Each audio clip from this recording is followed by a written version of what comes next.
বেতনের মধ্যে নিয়ে আসি, বেনামাজি থেকে নামাজের মধ্যে নিয়ে আসি, আরে গান বাজনার আড্ডা থেকে জামাতে নামাজের মধ্যে নিয়ে আসি, তারে অন্ধকারের থেকে আলোর দিকে নিয়ে আসি। ওয়াল্লাযীনা কাফারু আউলিয়াহুমুত তাগুত, আর যারা আমারে ভালোবাসে না কাফের, তাদের বন্ধু হলো শয়তান, তাদের বন্ধু হলো শয়তান। আর শয়তানের কাজ কি? ইউখরিজুনাহুম মিনান নূরি ইলাজ যুলুমাত, তারা তার বন্ধুদেরকে আলো থেকে অন্ধকারের দিকে নিয়ে যায়। একজন হাফেজে কোরআনকে শয়তান যদি বন্ধু বানাইতে পারে, লাস্টে তারে জেনা করাইয়া ছাড়ে, লাস্টে তারে মদ খাওয়াইয়া ছাড়ে, লাস্টে তারে গাঁজা খাওয়াইয়া ছাড়ে। একজন ভালো মানুষ যদি ভালো মানুষকে যদি শয়তানে ধরে, ভালো থেকে তারে দুনিয়ার মধ্যে নিকৃষ্ট জায়গায় নিয়ে ছাড়ে, লাস্টে সমাজে মুখে চুনকালি দিয়ে তারপরে ছাইড়া দেয়। ঠিক কিনা? তাহলে এবার দোস্ত পাতাবো কি শয়তানের সাথে না আল্লাহর সাথে? জোর হলো না?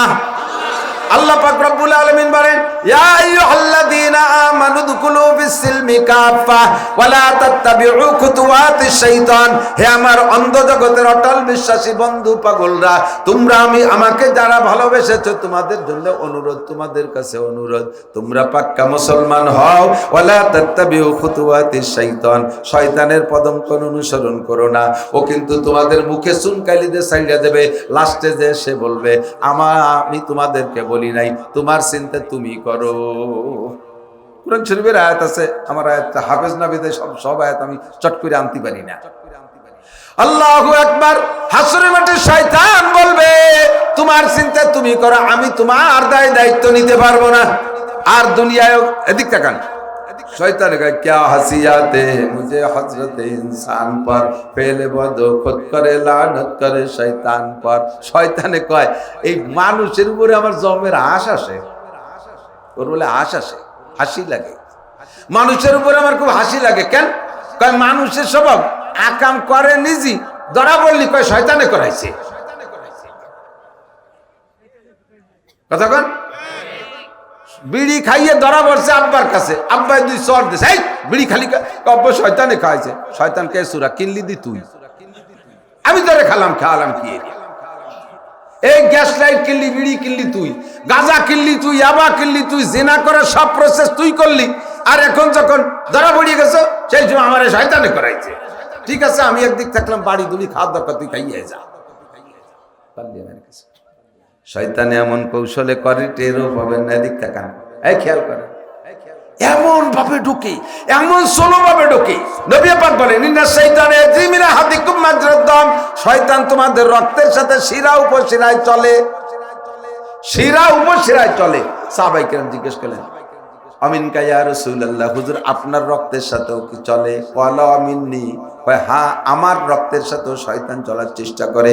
ওয়ালাকিন্নাল্লাহ আনানি ফাউসলামু, কিন্তু আল্লাহ আমারে প্রাইভেট ভাবে গার্ড দেয়, পাহারা দেয়, তাই শয়তান আমার মধ্যে ঢুকতে পারে না। আমি ছাড়া জগতের আর কেউ রে পরবর্তীতে পাহারা দেবে না। সব নবী রাসূলকে শয়তানের হাত থেকে আল্লাহ পাহারা দিয়ে হেফাজত করেছে। নবী রাসূলরা ছাড়া আর কেউ রে আল্লাহ পাহারা দেয় না। সিদ্দিক আকবর আবু বকর আর তারই কলিজার টুকরা সন্তান আয়েশা সিদ্দিকা রাদিয়াল্লাহু তাআলা আনহা। খেয়াল করতেছেন? শুনতেছেন আপনারা? না শুনলে কয়ে দেবেন, আমি তো জন্মের দুর্বল, মনও ভালো না, শরীরও ভালো না। এ বসে রয়েছেন বিদায় দুই চার কথা আসতেছে। আবু বকরের মতো আব্বা নবীর পরে কিয়ামত পর্যন্ত কি আর আসবে? আয়েশার মতো মেয়ে কি আর হবে? আয়েশার মতো মেয়ে, যেই আয়েশা সম্পর্কে আব্দুল্লাহ ইবনে উবাই ইবনে সুলুল মুনাফিক বদমাশ একটা তোহমত লাগাইছে, সেই তোহমতের থেকে আয়েশারে পবিত্র করার জন্য কোরআন শরীফের ভিতরে আল্লাহ তাআলা আয়াত পর্যন্ত নাজিল করে দিয়েছে। কিয়ামত পর্যন্ত আয়াত তেলাওয়াতও থাকবে, পড়লে নেকিও হবে আয়েশার চরিত্রের পবিত্রতা সম্পর্কে। তালি বোঝেন আয়েশা কেমন, আর আবু বকর কেমন। কালকে বলতেছিলাম যেন কোন জায়গায়, মেরাজের রাত্রে হুজুর আলাইহিস সালাম আরশে আজিমে যায় সবে মাত্র পা রাখছে। এর আগে আদম আলাইহিস সালামরে আল্লাহ বানাইছে নিজে হাতে, কিন্তু আরশে উঠতে দেয়নি। আরশে জান্নাতে রাখছে, আরশে উঠতে দেয়নি। আজকে নবী যখন আরশে আজিমে গিয়ে পা রাখছেন, এই রজব মাসে 26 রজব দিবাগত রাত, নবী উঠার সাথে সাথে আল্লাহ তাআলা ডাক দিয়েছে, আবু বকর, আবু বকর। আবু বকর কয় লব্বাইক আল্লাহুম্মা লব্বাইক। আবু বকরেরই কণ্ঠ। হুজুর দাঁড়ায় গেছে, আল্লাহ আমার আগে কোন নবী রাসূলের জায়গা আসে নাই, পরেও কেউ আসবে না, এই আরশে কেউরে তুমি উঠতে দেবে না আমাকে ছাড়া। এই জায়গায় আইসেই শুনি তুমি আবু বকরের ডাক, আর সে ডাক শুনলো, সে কি আমার আগেই চলিয়েছে নাকি? হুজুর কয় না, ওয়ায়াম শিফির দুনিয়া, আপনার আবু বকর দুনিয়ায় চলাফেরা করতেছে। তো এই যে তুমি ডাক দিলে আবু বকরই তো ডাক শুনলো, আমি শুনলাম, এটা হলো আমার আবু বকর। তার মানে তুমি আবু বকরকে ভালোবাসছো আর আবু বকর তোমাকে ভালোবাসছে, দুইজনের বন্ধুত্ব তো আমার কাছে এত ভালো লাগছে, কাজে আমি এই জায়গায় একজন ফেরেশতারে আবু বকর বানাইছি, এই জায়গায় আলাদা একটা আবু বকর বানাইছি। তোমার আবু বকরের যেই চেহারা, আমার আবু বকর সেই চেহারা, তোমার আবু বকরের যে কণ্ঠ, আমার আবু বকরের সেই কণ্ঠ।